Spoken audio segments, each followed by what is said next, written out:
Hello, welcome everybody. I am happy to receive at the Universidad de Dweck from Mexico a very distinguished guest that came from Great Britain. We have the privilege to have Rabbi Joseph Dweck, the chief rabbi of the Sephardi Portuguese Jewish community. Welcome, Rabbi Dweck. Thank you, Master. Would you like to share with us who you are and how is that an American became the chief rabbi of this important sector, prestigious sector, and ancient sector in the life of the Jews of Reino? Well, I'm also quite confused about it, I have to say, because I really didn't plan to be a rabbi. I wasn't one of those young people who had this kind of inspiration to say, I want to become a rabbi and enter a community and engage with people. To the contrary, I think I'm quite an introvert at heart, and I wasn't thinking to become a rabbi in the sense of serving a community, which I do think it's important to recognize that it is service. It's essentially a life or a career of service. But I always had a great love and interest in Torah. But I felt the reason why, I had always an interest in it, and I always felt from the time that I was very young, a closeness to it of sorts. I don't know how else to say it. And I was worried about relying on anyone else to tell me about it. In other words, I wanted to know it in the best way that I could. But it was personal. And I think, from the time that I was young, I was born and raised in Los Angeles. And my family is a Syrian family from Halab, from Aleppo. My father and grandfather started the Jewish day school there and the synagogue, the Syrian synagogue there. So although in Los Angeles it wasn't a strong Syrian community, many of the Syrian Jews who moved to Los Angeles moved because they wanted to be away from the New York community. But my family was quite strong in their heritage, quite strong. So I learned the customs, I learned the way that we practiced our Judaism from my father, my grandfather, and they were very conscious to instill that in us in the house. So for me, I wanted to be able to study. And I kind of recognized that when I was in Jewish day school, there were questions that I had that I didn't feel that the rabbis were sufficiently answering, or that I didn't feel that there was, for me anyway, a depth that I felt was okay, this is something I can use to help me in my Jewish life. So from that time, I always had this drive to try and to learn as best I could and to explore as best I could, to seek those who had knowledge, who had really depth of knowledge. So one of the first inspirations in my life was Hacham Ovadia Yosef Zatzal. He came to visit Los Angeles, and it was quite, a VIP visit, as they say. And he stayed with my grandfather at the time, and I was very enamored by him. And I knew that he had a depth of knowledge, and I wanted to, if I could, somehow learn from him. But this was when I was very young, maybe 9, 10 years old. And it was kind of fate. It was very interesting how my life developed, because when I had finished Jewish high school, I wanted to study in yeshiva, because in the United States, in the Jewish high schools, that's very much a trend. Right? We'll go to Israel to study for a year or two. And that year I wanted to study in the Sefaradi yeshiva, because my Sefaradi identity was also always very strong for me. My father was my grandfather, very strong in that identity. And I was afraid that there was no yeshiva in Israel that really still held, Sephardi teaching, Sephardi approach. I had always heard about Porat Yosef, which it was the place where some of the greatest rabbis of the 20th century studied, but they were melding very much with the Ashkenazi yeshiva philosophy movement structure. But in that year, Hacham Ovadia opened the yeshiva called Hazon Ovadia, It was run the day-to-day by his son, Yitzhak Yosef, was today the Rishon LeZion. And I went to that yeshiva from high school. It was an Israeli yeshiva, all Hebrew, but I spent 2 years there. And I was immersed in study. In that time, because it was new, Hakam Ovadia would come and teach every few weeks. And so I had an opportunity to learn from him directly. And then it was a very unexpected thing. I was 20 years old. I was ready to go back and start my studies at university. And Chacham Yitzhak decided, I want you to meet somebody, maybe you'll get married. And I said, I'm only 20 years old, I don't think I'm ready to get married. I spoke to my mother, she said, what do you lose? You know? So he made the shidduch, and I didn't realize at the time, but he made the shidduch with his niece, the daughter of my now mother-in-law, Adina Bar Shalom, and Chacham Ezra Bar Shalom. And I ended up marrying Margarit, my wife, and we've been married for 26 years. We have 5 children. And kind of what ended up happening was, I still intended to study and not to go into the rabbinate. And we moved back to Los Angeles. We were there for 3 years, but I wanted to continue my studies. So I wanted to complete my semicha, which I was studying for. And then I had an opportunity, and I'll close it out with this. I had an opportunity to study with Rabbi Shimon Aluf in the Syrian community in New York. He was a student of Chacham Ovadia. He represented to me very strong Sephardi identity. He was a great scholar. He is a great scholar. And he was opening a kollel, but not in the general sense. He wanted to gather a group of young students because he realized that we needed rabbis in the Syrian community in New York. Many of the young people that were bright were not going to study. So he said, we need to pay them appropriately, we need to train them appropriately, and we need to be able to bring them to study, to put them back into the community. So the study in the kollel was not in perpetuity, it was for the express purpose of training scholars, rabbis to come back and teach in the community. They knew about me, I knew about Rabbi Luf, they invited me to come for them. So I moved to New York when I was about 23, with my wife and my young son, who was 2 years old.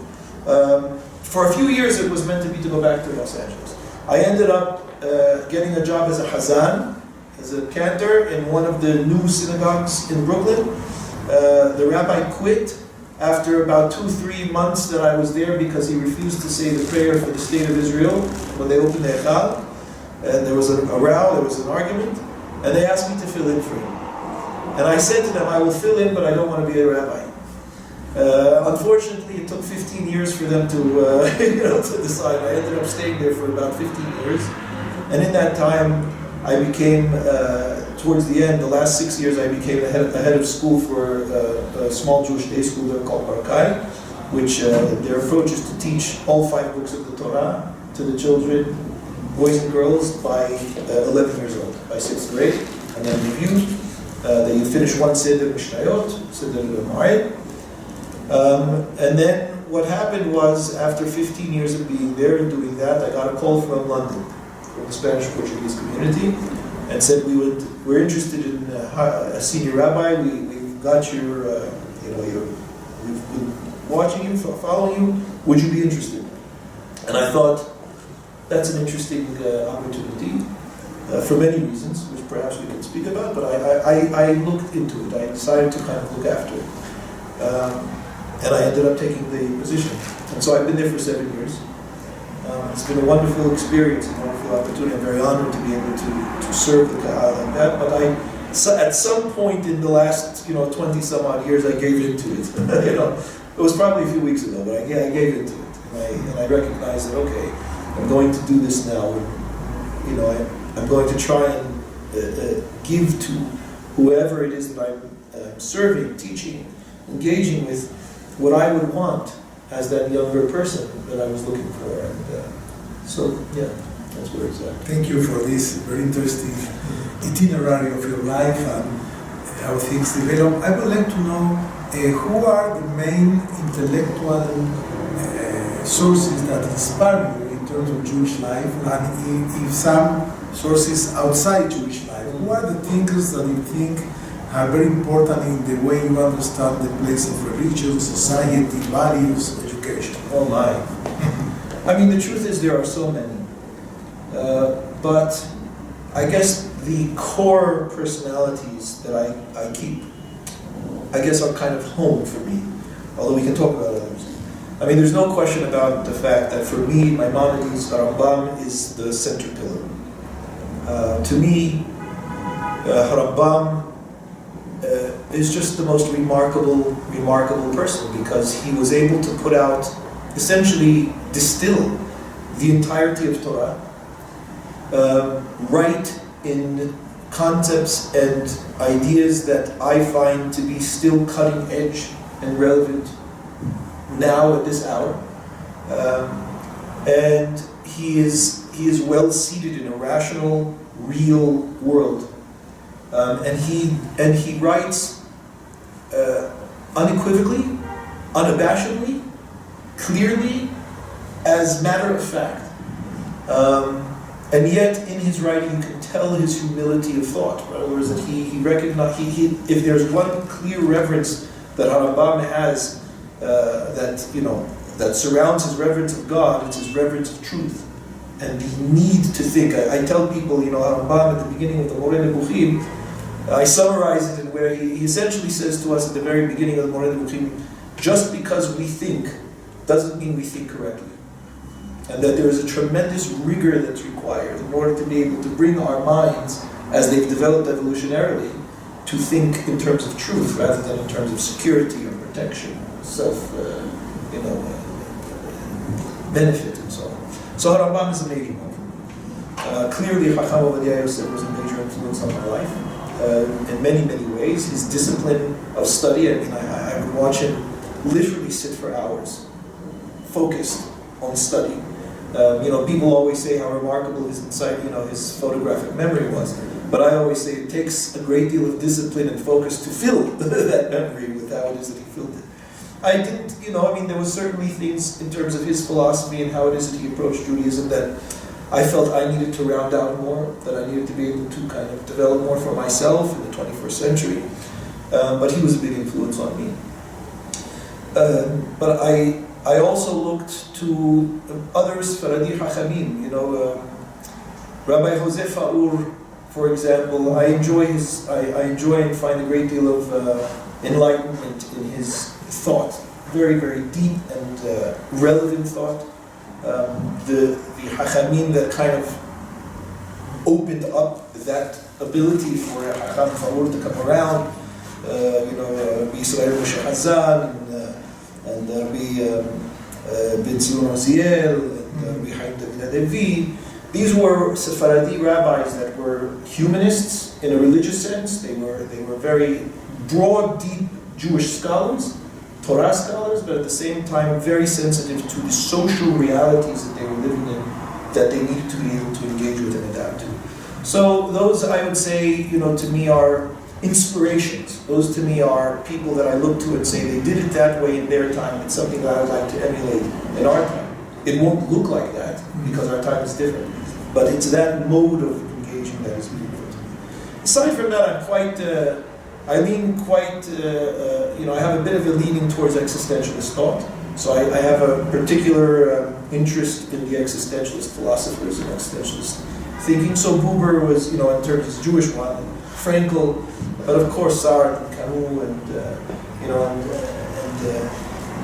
the German philosophers. I think that I find there's something about them that is no nonsense. There's something about them that is, what is happening and what is real now. And if I can bring my Jewish and Torah experience to that, for me it's a meaningful way of living. Thank you. How would you describe, in a very brief time, the Jewish community in Great Britain? Who are the Jews today in Great Britain? It's an amazing community, the Jewish community there. I think it's important to recognize that my community, the Spanish-Portuguese community, they were the first Jews there after, the Jews had been expelled in the 13th century. In 1656 they returned. So that meant that these Spanish, Portuguese, many of them conversos, who, remained in the West, came to this country, came to the UK, and set the tone for Jewish life because they were the founders. So much of Jewish life really does have its roots in the Spanish-Portuguese community. And what is, the elements of that? What are the elements of that? Some unique aspect of the Sefaradim is that for us, we don't have these denominations. It's not prevalent in us that you have denominations of Orthodox, Conservative, Reform, Masorti. There are all kinds of observance levels, but there's standard that they recognize. So the Rabino, the Jewish, the halachic authority is usually faithful to Torah, mitzvot, and halacha. Rambam definitely is seen as an authority, but everybody's accepted. And everybody, in terms of their approach to Jewish life, is recognized. We try to teach, we try to influence and encourage and inspire, but we also accept everyone as Jews. And that permeates UK the Jewish community. It's not to say that there aren't reform movements there, Masorti movement, there are, but there is definitely an acceptance of Jews as Jews in the UK. I think also because it's a relatively small community. I'm coming from New York, outside of Israel, it's probably the largest Jewish community in the world. There's a need to cooperate. So, whereas if I was in New York as a rabbi there, an Orthodox rabbi there, I probably would almost never have interaction with a conservative Reform Jew or rabbi, very rarely, if ever. I certainly wouldn't be doing a great deal of interfaith work, because I'd be focused. There's critical mass in every sect, so they only have to interact with themselves, and they hold. In the UK, there's regular interaction, although there's certain things we don't do, with each other, but there's regular interaction both with other denominations in Judaism and interfaith. So I sit, for example, my role as the senior rabbi comes with many positions. So we were talking about the London School of Jewish Studies, I'm deputy president, together with the chief rabbi as the president. I sit as the president of the Council of Christians and Jews. I sit on the standing committee of the Conference of European Rabbis. So there's a lot of that happens in the UK Jewish community, and most of the Jews in the UK community, in British Jewry, are quite conscious of that. It's very much a part of their life. But there is a high level of assimilation. In Britain, it's close to 70%, which is very high. That's if the statistics are correct, that people kind of throw around. There's 300,000 Jews, and many of them are not practicing or affiliated. And it's a struggle to keep the young members of the community engaged, especially today. So there's a certain element of apathy, there's a certain element of a feeling of lack of relevance.